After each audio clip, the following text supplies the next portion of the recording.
You're damn good at it. We're going to create a simulation, execute. At the end of every coaching session, I always ask my customers, like yourself, to rate me on a scale of 1 to 5, with 5 being the best, 1 being the worst. How much value did you get out of our coaching session? On the 1 to 5, I'm giving you a straight up. And that, ladies and gentlemen, is how you use the tools. Today, we are going to be focusing in on triggers. Why triggers, you might ask? It's a little bit of a casual format today. It's the weekend, and I'm going to attempt to do something today that I've not done before. This channel is for people who are into using technology. The technology that we use is AI, but I also want to emphasize something that I came across on a YouTube channel recently. I can't remember which one, but I thought it was well stated that you have to keep in mind AI is useful. You have to remember it is a tool. It is there to augment thinking. Okay. It can be wrong. We don't want to replace our brains with it. You still have to think, but if you're likely process oriented, you're going to do very well in this space. But we use all of these tools for business, for understanding how we make people better, how we develop the talent that we have. We do it to understand business process, make better processes, more robust systems. We do it to help us innovate. And that's really it. There's a lot of resistance out there to using it. I always say with people that you should always be as open-minded as possible, set aside the ego, get as many perspectives as possible, listen with intention, genuinely listen, form your own opinions. Very similarly, you have to do the same thing with AI. So I like using either Grok or Gemini, sometimes both. Sometimes I will take the output from one and put it in the other, and I get a critique. You should not be relying on AI to do the thinking for you, but it's rather how you prompt it, how you use it to cite your sources, to do deep research, to really get the most out of this tool. With that being said, this is module 2.1. In this module, there will be module 2.2, 3, and 4. We're focusing in on how we can use AI tools to help us improve in our communication skills. In the previous video, I discussed the program through Everything Disc called Agile EQ. If you missed it, I'll make sure to include a link to that video at the very end of this one, and stay tuned for parts 2, 3, and 4. What I did is I mapped out, you probably see in the reflection of my board, but what I did, I wanted to answer this question. I wanted to start with the D style. What is a D style? Well, D is for dominant. These are people that they need results. They're results driven and they need them fast. They need results now. So I mapped out this whole process for you. And I said, wait a second, this might be helpful, but I also want to use AI. And specifically today, I'm going to use Grok. I'm going to act as the executive coach. I'm going to create a simulation, as if many people haven't felt a lot lately that we might be living in one. I don't know. But the whole point is how to apply the tools to make you better, right? To make businesses better as well, to make teams better as well. I'm going to start with the D style today. We're going to zero in on the dominant style. The people that are of the I style, which is influence, the S style, which is steadiness, probably are going to be most challenged in their ability to stretch to accommodate those things that are important to the dominant style. If you're wondering what I mean by that, let me start with this. Let's start by diagnosing things that might indicate you're a dominant style personality. As I mentioned, you need results fast. You need results now. Some other signs that you might be a D style. Now, remember, I can never emphasize enough, because some people that take the formal assessment through Everything Disc Agile EQ come back to me and say, okay, I'm an S style. What do I do to fix it? And that's not anything that's even up for debate. We all have elements of all 4 styles. You have the dominant, the influence, the steadiness, the conscientiousness. And in module 3, I'll be discussing some of the blends of the 2 styles. So we all have elements of both. However, you tend to dominate 1 or 2 of those specific areas. Remember, this test is validated. So some other things for the dominant style. They do not like long emails, long texts. They don't like long presentations. You got to state the bottom line up front. If that sounds like you, let me know by just liking the video. Or if you know someone that is like that, also please like the video and share with that person. Things that make them cringe. Hearing someone comes into the D style's office, let's say the executive suite or the CEO, and someone of the I style, S style comes in and they say, oh, boss, you have to understand, the team is overwhelmed. You know what they're thinking in their head? They're thinking, this is annoying. How do I get rid of this person as quickly as possible? More than likely. Some other things they don't like to hear. If you're at the I style, the S style, and you go into the D style's office, boss, I wish you had more empathy for our team. You will be on the chopping block so fast, right? In my opinion. Another sign you might be a D is if you don't like it when employees come in and they start rambling. They start saying, well, I was thinking, well, maybe, if possible, they will get so irritated by that because you're not being direct and to the point. And although that is something that may be very challenging for you to do, the entire point of Agile EQ is agility and your ability to stretch into uncomfortable territory, things that may be difficult for quite some time until you condition yourself to do these things. But once you see the benefits that you're going to get from being able to master your agility and stretching to uncomfortable disc styles, you're going to be winning so much that you're going to say, hey, I got a hang of this now. Some other signs that you might be a D style, dominant style, is you absolutely cannot tolerate micromanagement. If someone tries to micromanage you, you are triggered so hard. It's not even funny. So why is that? Because they want complete autonomy. They're in control. Don't come into my space. Don't manage me. I'm going to just deliver you the results. I know the goals. I'm going to deliver you the results. That is a sign that you're a D. They also hate when you storm into their office, say, I need to have some time to talk to you, and they come in with a problem. I remember this one time when I was in charge of a facility, someone came into my office. I was a manager level and said, Mike, we need a corrective action. What do you want the corrective action to be? Now, keep in mind, I'm the highest level person at the time at this facility, and I have a manager coming in and asking me what the corrective action should be. Now, just for clarity, I am a CD style. I'm one of the blends, but I need data. The C's are perfectionists. They can get caught up with analysis by paralysis, but I'm also results driven. I just need data in order to make decision, but I also get irritated when someone comes into my office asking me for the solution. Why do I pay you? Why do I pay you? Right? That's what's running through my head. Speaking of running through my head, some other things, I want you to just put yourselves, if you're an I, an S, or C, what is running through the dominant style's head whenever you say things like this, the things that irritate them? This is annoying. You are an obstacle, and I need to remove you right now because you're not just getting to the point. You're rambling. You're going on and on and on. Get to the point. Focus on the fix. You got to bring the solutions to the D style. Do you know anyone that might be a D style? Are you a D style? Just comment D in the comment section down below. Also, if you haven't done so yet, please make sure to subscribe. I have to tell you, I'm going to be very honest with you. I'm doing this for fun. I'm doing this so I can build a portfolio of videos. So don't feel obligated to subscribe. Okay. That is not what I'm trying to do here. This is just to build a portfolio. I recognize that it seems educational videos don't seem to get pushed as much as entertainment videos. I get it. That's fine. That's not why I'm doing this, but I would appreciate it if you did take a moment and do that and subscribe. I would be so grateful. You never know what could happen from this, right? My goal is to make people better. Let's get back to some other things that people of the D style, the dominant style, might be thinking, okay? They might be thinking, how quickly can they get this done? When am I going to see the results, right? I don't want to hear why you can't. I want to hear how you can. And that's something I've also experienced with various teams where I get a lot of every excuse possible why something cannot be done. And it starts with first detecting within yourself every time that you say, here's why I can't do this. I can't do that. I can't do this. Once you detect it, then you can fix it, but you have to detect it first. Detecting when you are in a why you can't mindset and changing it, conditioning. It takes conditioning in order to change that into a how I can mindset. What I always found fascinating, and this is how I would handle these types of situations with team members, is when I would identify an issue that was visually not appealing, and I would say, how would you fix that? And they said, oh, I would do this. And then my next question would be, well, why haven't you done it? Well, because why I can't. So you have to detect it and then empower people. They more than likely, when there's a problem, more than likely the person actually doing the task knows how to fix it. Just ask.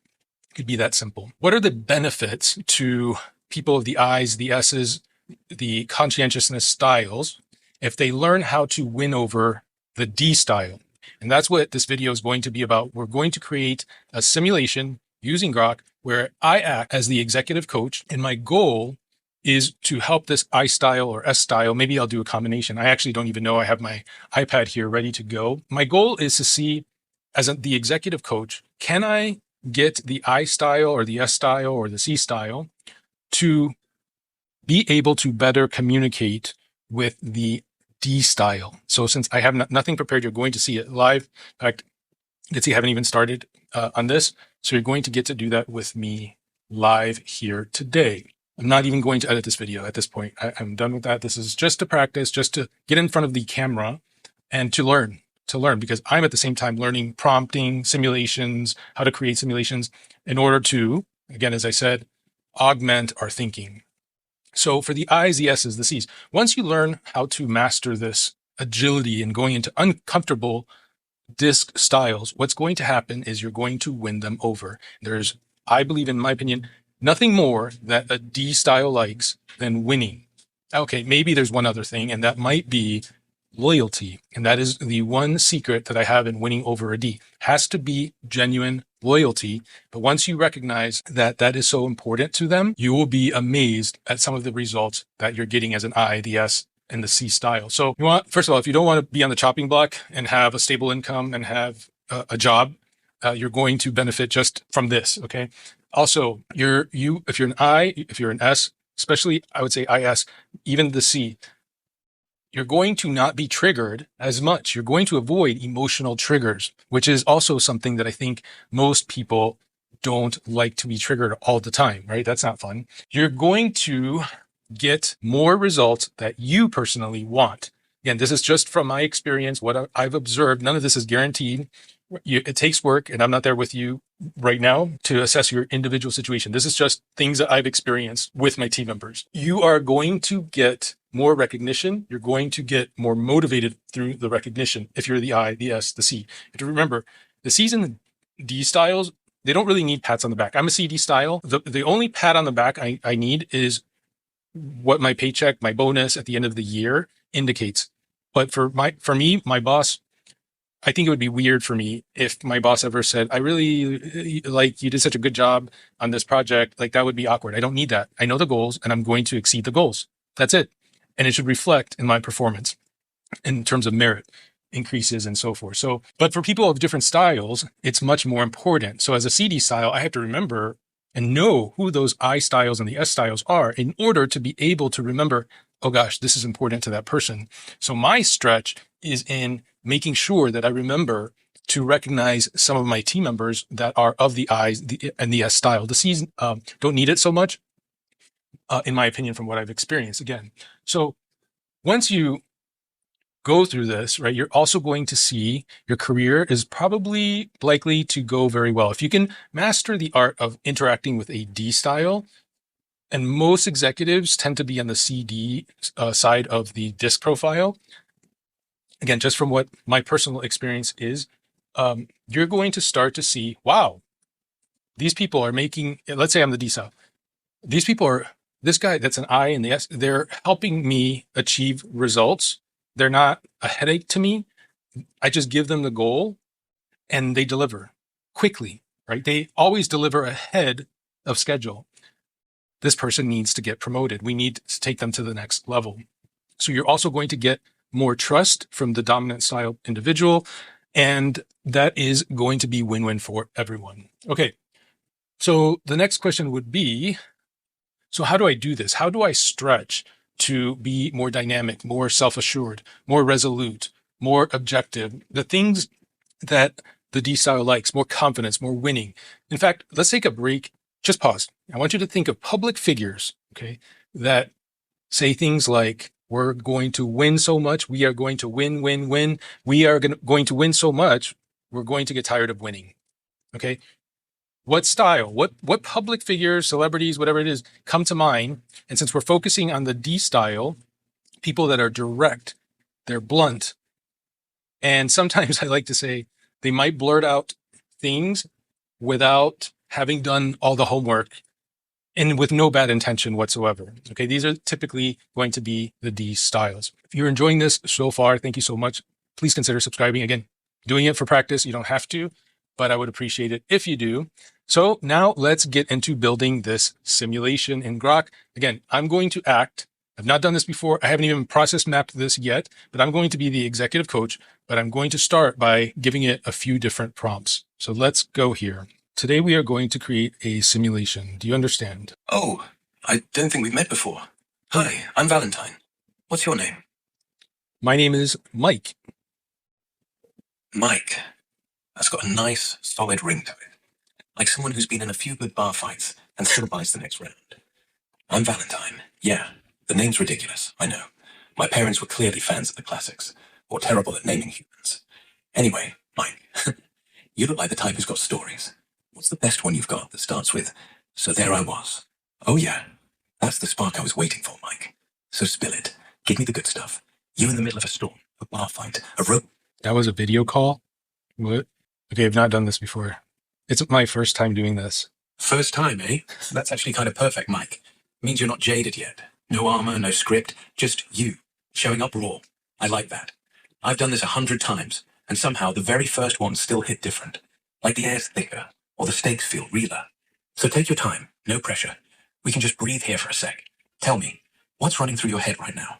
The honest version, even if it's messy. I can take it. So I want to use Grok to create a training simulation for people that are of the I style, S style, or C style on the disc profile. And I want to help them better interact with a dominant style. I will give you a few different pieces of information before we get going with this Agile EQ everything disc training. Hey, Mike. All right, switching gears here. I dig it. Disc profiles? That's my jam for unpacking how folks tick in teams and chats. So you're building an agile EQ sim tailored for I's, S's, and C's to level up with those bold D types. Smart move. Those interactions can feel like herding cats sometimes. Hit me with those info pieces whenever you're ready. Lay them out, and we'll craft something interactive, bite-sized, and real-world sticky. What's first? I am going to act as the executive coach for this individual that is of the IS style on the disc profile. Do you understand? Yeah, Mike, got it crystal clear. You're stepping into the executive coach role, guiding someone with an IS style, people-oriented, steady and collaborative, but maybe a bit conflict-averse when the heat's on. I'll play the IS style individual. You lead the session, coach me, challenge me, nudge me toward better handling those high D types. Whenever you're ready, lay it on me. I'm here, listening. A little nervous, but open.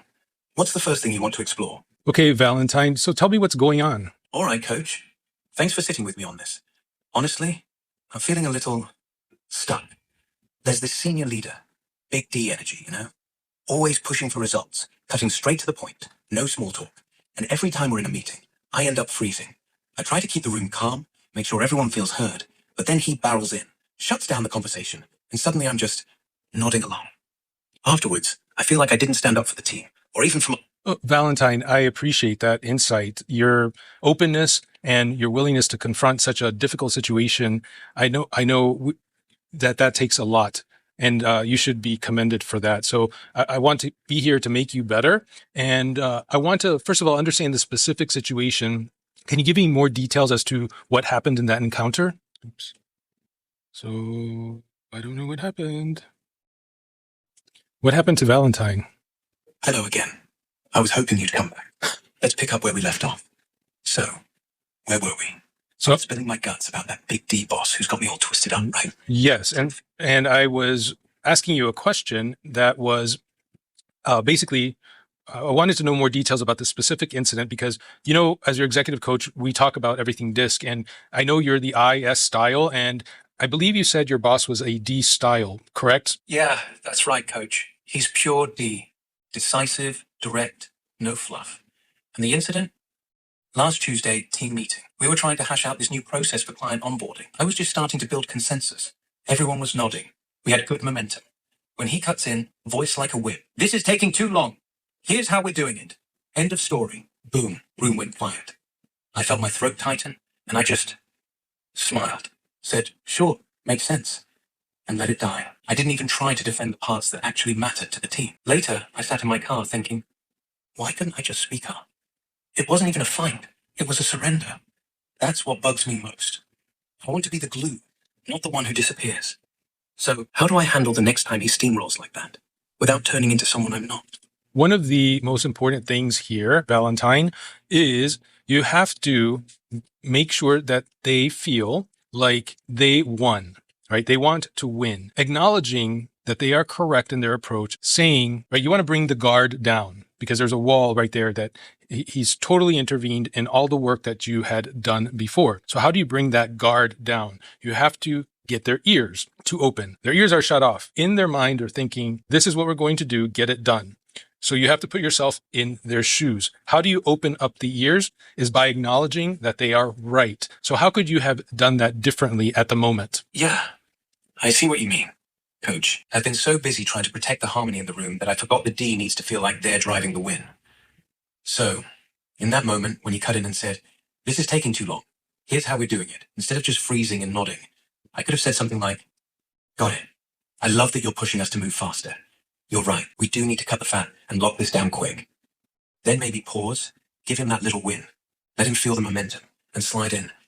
And what if we keep the pour of that, but also bake in one quick check for the team so we don't miss anything big? That way, his ears are open because he already won the direction, and I'm not fighting, just adding. Does that sound right, or am I still overcomplicating it? No, you're on the right track. You're on the right track. I believe, however, something just simple that you can say is, I understand why you think that, or I understand where you're coming from, and I want to get there. Okay. So something simple like that, just to bring the guard down and open up the ears. All right. So what do you think about that? Yeah, I think it's actually pretty powerful, Coach. Simple, no fluff, just enough to make him feel seen, without me having to grovel. I understand where you're coming from, and I want to get there. Okay, so let's now go back to that exact same scenario. And how would you have addressed it differently, given everything that we've talked about? All right, Coach. Let's run it back. Same Tuesday meeting, we're mid-flow, everyone's talking. I'm building that nice little consensus, and he cuts in, sharp as ever. This is taking too long. Here's how we're doing it. End of story. Old me? I freeze, throat tightens, smile, mumble. Sure, makes sense. And disappear. New me? I take the tiniest breath, then lean in just a little. Calm voice, no rush. I understand where you're coming from, and I want to get there. I let that land. Watch his shoulders drop half an inch, ears open. He's won already. Then, super smooth.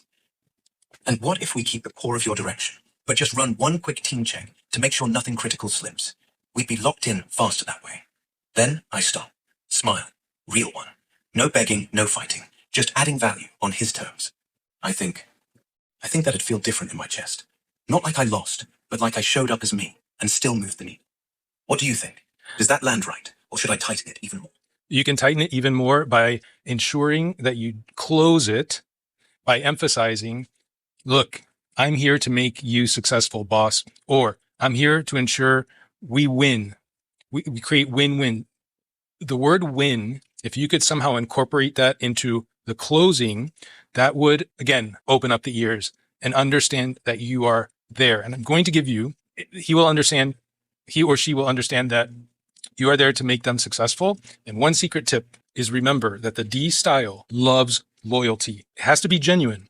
So I want you to challenge yourself. How will you show genuine loyalty, not being a kiss ass, very important, but genuine loyalty to make everyone successful? Yeah, loyalty.